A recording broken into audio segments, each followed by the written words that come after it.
Deixa eu até desestressar um pouco, mas hoje eu vou aproveitar a data, 1º de abril, que não é o dia da mentira, tá? Para relembrar alguns episódios que levaram ao golpe civil-militar de 64, que acabou colocando no poder os militares no Brasil, tá? E mais que isso, acabou levando a uma ditadura. Ditadura esta que acaba se configurando não após imediatamente ao golpe, tá? E sim com o passar do tempo e a permanência dos militares no poder, tá? No caso aqui, vamos começar conversando aqui a respeito de João Goulart, o presidente brasileiro na época.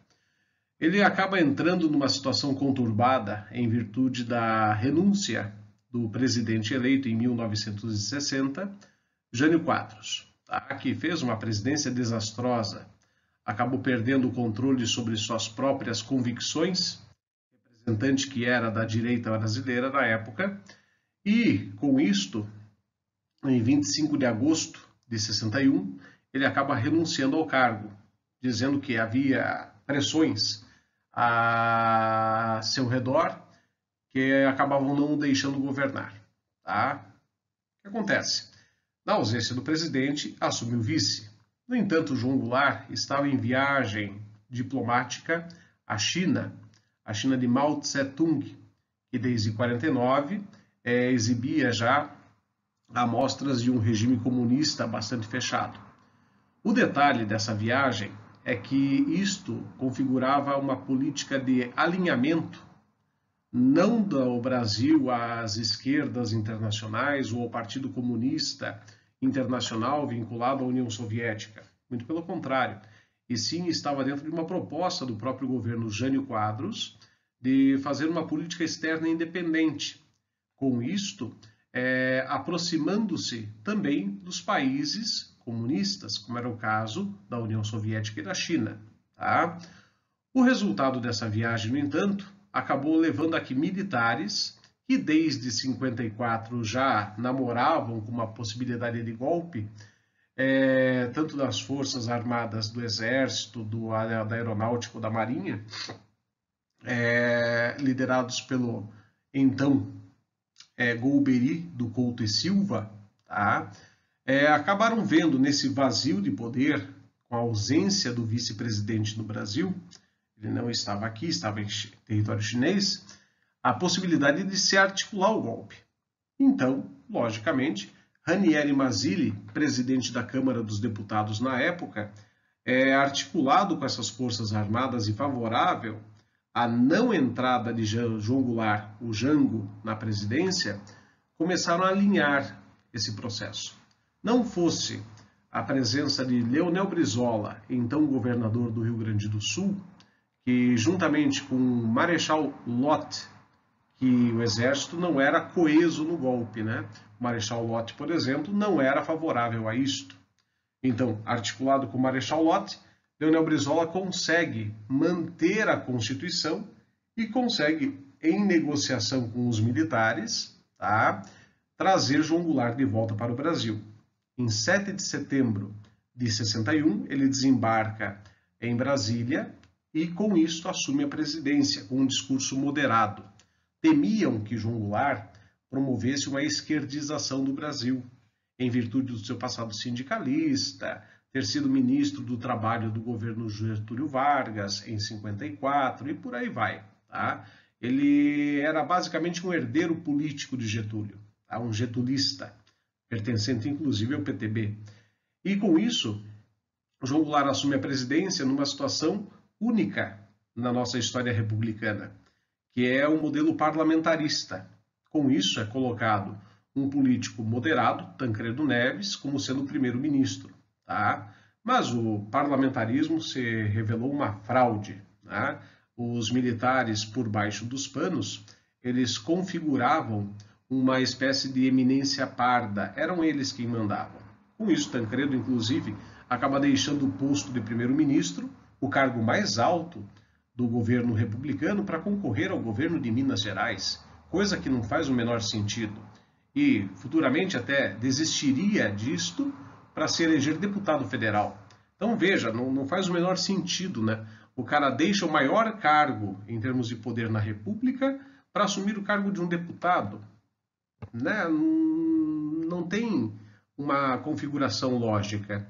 Enfim, em janeiro de 63, como já era previsto, haveria um plebiscito, tá? E nesse plebiscito acaba a população votante brasileira, que não era tão assim grande como a nossa atual, né? O processo eleitoral e democrático no Brasil não era tão inclusivo assim.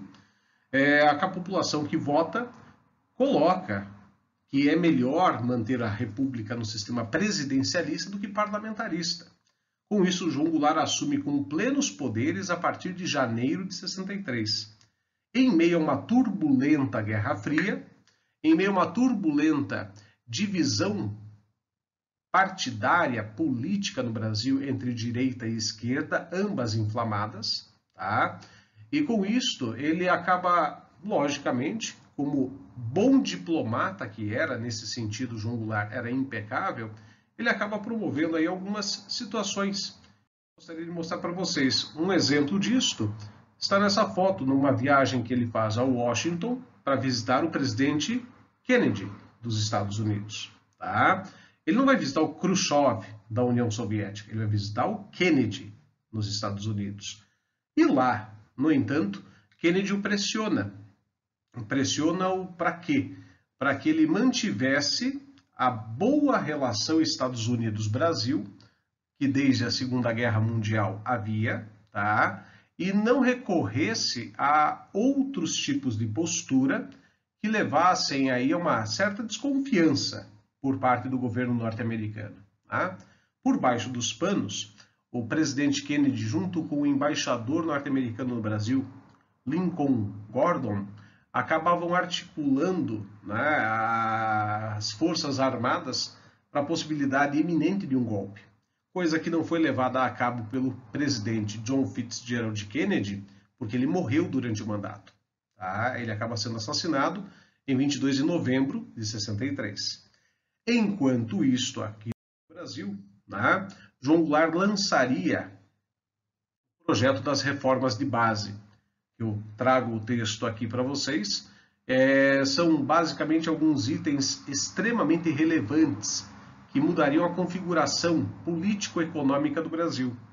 O ponto nevrálgico disso aí era mexer no sistema latifundiário, com uma reforma agrária, a promulgação do Estatuto do Trabalhador Rural e, com isso, a divisão equânime das terras, né, dando a possibilidade ao pequeno produtor de também ter a sua terra. Tá? Outra reforma, a reforma na educação. É aí que entra o famoso método Paulo Freire em discussão. Tá? O que acontece?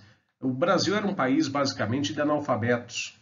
Tá? Então, o que acontece? Era necessária a valorização do magistério, do cargo de professor, o ensino público em todos os níveis, desde o mais fundamental até os universitários. Tá? Também aí, no caso, uma reforma universitária para acabar com a cátedra vitalícia. Tá? Tudo isso aí era método, era possibilidade de ser feito. Uma reforma fiscal, que até hoje a gente discute, né? A taxação das grandes fortunas. Pois bem, olha só, objetivo de promover a justiça fiscal, aumentar a capacidade de arrecadação do Estado, tá? Limitar a remessa de lucros para o exterior, coisa que o Vargas já tinha tentado fazer, tá? Principalmente por meio das empresas multinacionais. Por fim, uma reforma eleitoral, tá? Coisa esta que, além de legalizar o comunista brasileiro, que estava na ilegalidade desde 47, tá? Vivíamos uma democracia, mas o Partido Comunista é ilegal, vai entender, né? Também a extensão do direito de voto aos analfabetos e militares de baixa patente, coisa que só foi conquistada em 88. Tá? Reforma urbana, estendida como conjunto de medidas do Estado, visando a justa utilização do solo urbano, ordenação e equipamento das aglomerações urbanas e fornecimento de habitação condigna a todas as famílias. Evitar o efeito favelização. Você que já assistiu ao filme Cidade de Deus, tá? Com atenção, repare o que era a Cidade de Deus como proposta e no que virou. Isso fazia parte desse projeto de reforma urbana, que não foi levado a cabo, não foi levado até o fim. E, por fim, uma reforma bancária, ampliar acesso ao crédito pelos produtores, principalmente rurais. Lembremos que o Brasil ainda hoje é um país que vive do agronegócio. Na época era necessário, absurdamente necessário que acontecesse algo equivalente. Beleza? Com isso, então, ele lançando o projeto das reformas de base, começa aí todo um processo que levará à queda do próprio João Goulart. Tá? Por quê? Eu trago aqui uma cronologia bem didática, desde a ascensão dele como presidente de fato, tá? Vencendo o plebiscito, a promulgação do Estatuto do Trabalhador Rural em 2 de março de 63, tá?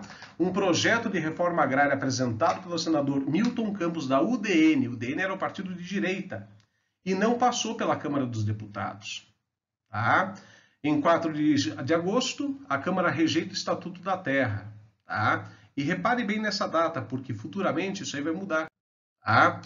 13 de setembro, observe, João Goulart nomeia o Marechal Castelo Branco chefe do Estado-Maior do Exército. Em outras palavras, Castelo Branco fazia parte do governo do João Goulart. Tá?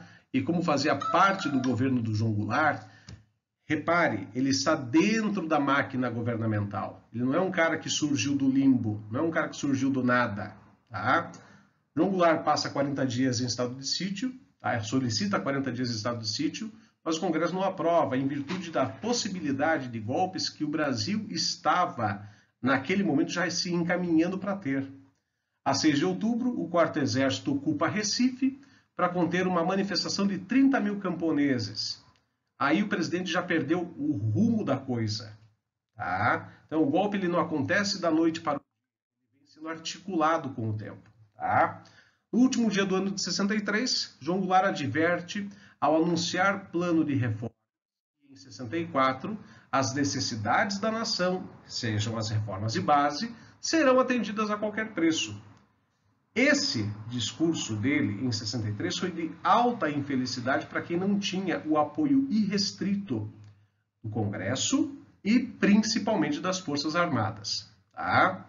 Na sequência, a 13 de março de 64, João Goulart anuncia, no comício da Central do Brasil, no Rio, a necessidade das reformas de base. Nesse discurso inflamado, cheio de bandeirinhas vermelhas voando para todos os lados, tremulando para todos os lados, o problema é que ele acaba realçando o que ele falou no dia 31 de dezembro. E foi uma iniciativa meio burra por parte do João Goulart de tentar colocar a população contra o Congresso.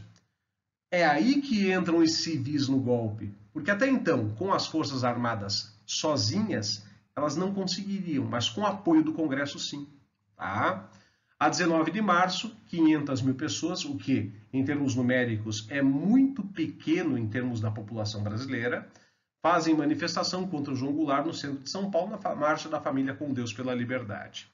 A 24 de março, começa a revolta dos fuzileiros navais, no Rio, chefiada pelo Cabo Anselmo. A 30 de março, discurso pró-reformas de João Goulart, no Automóvel Clube do Rio de Janeiro. 31 de março, o general Hamilton Mourão, o vice-presidente atual, mas Olímpio Mourão Filho, acaba marchando em direção a Brasília. E tem aí a aprovação do governador mineiro, Magalhães Pinto, para que passasse pelo estado mineiro para chegar a Brasília. Gente, para e pensa. Tropas marchando em direção a Brasília. Qual que era o objetivo? Era tirar o João Goulart somente do governo? Reflita sobre isso. O golpe já estava articulado. O golpe já estava pronto. Tá? Esse é o ponto central e nevrálgico do negócio. Aqui a fotografia do João Goulart no comício da Central do Brasil. Tá? Aqui, fotografias da Marcha da Família com Deus pela Liberdade. Tá? Repare que os cartazes não são nada diferentes do que nós vemos atualmente em campanhas do atual presidente. Tá? Parece, inclusive, que a gente está tendo uma volta ao passado, literalmente falando. Tá? o Brasil como sendo o cerne de uma democracia, proibindo outras ideologias. Atenção, o senhor presidente da República deixou a sede do governo, deixou a nação acéfala.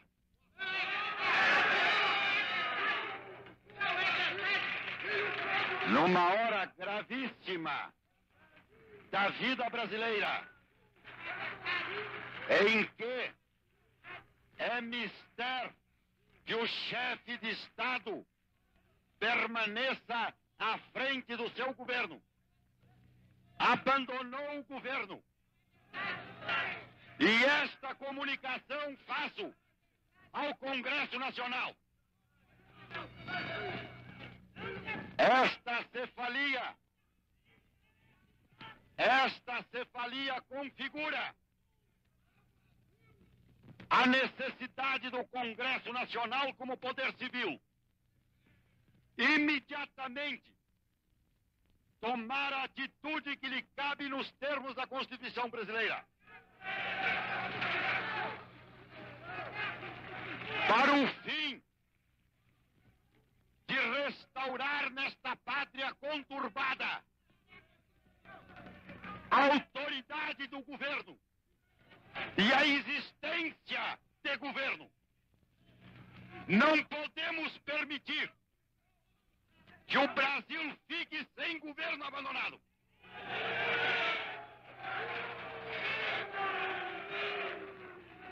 Há sob a nossa responsabilidade a população do Brasil, o povo, a ordem. Assim sendo, declaro vaga a presidência da República.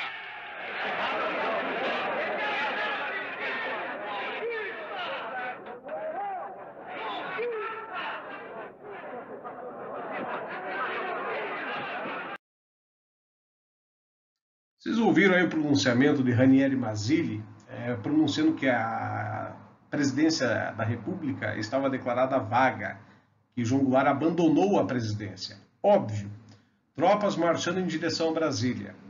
Brasília aí, ó, você vê na fotografia, sendo ocupada por tropas do Exército. João Goulart pega o primeiro avião em direção a Porto Alegre e acaba saindo de Brasília em direção ao Rio Grande do Sul. O presidente, a menos que se comprove o contrário, ele só tem declarado a vaga à presidência, ou abandonando a presidência, quando ele sai do país sem anunciar isso ao Congresso ou ao Poder Judiciário. Rio Grande do Sul ainda faz parte do Brasil, tá? Então não foi abandonada a presidência. Por isso que ao fundo você repara, no áudio, o som de golpista. Tá? Ranieri Mazzilli foi conivente com o golpe articulado. Tá? Aqui, quem acaba entrando na presidência? O Marechal Humberto de Alencar Castelo Branco, o mesmo que João Goulart havia nomeado poucos meses antes do golpe acabar acontecendo. Portanto, gente, não é revolução, tá? Não é algo que foi benéfico à democracia. Pelo contrário, foi golpe. Ah, mas eu quero mais uma indicação de que foi golpe, beleza? Vamos dizer que o João Goulart tenha renunciado, ele não renunciou. Tá? Quem assumiria a presidência era Ranieri Mazzilli, presidente da Câmara. Mas não foi feito isso. Foram feitas eleições por pressão, principalmente dos militares. E essas eleições a população não teve direito de votar. Quem votou foram os congressistas no chamado colégio eleitoral. E o eleito, tá aí, o Marechal Castelo Branco, que inaugura o período do regime militar, mais tarde, ditadura militar. Um abraço a todos.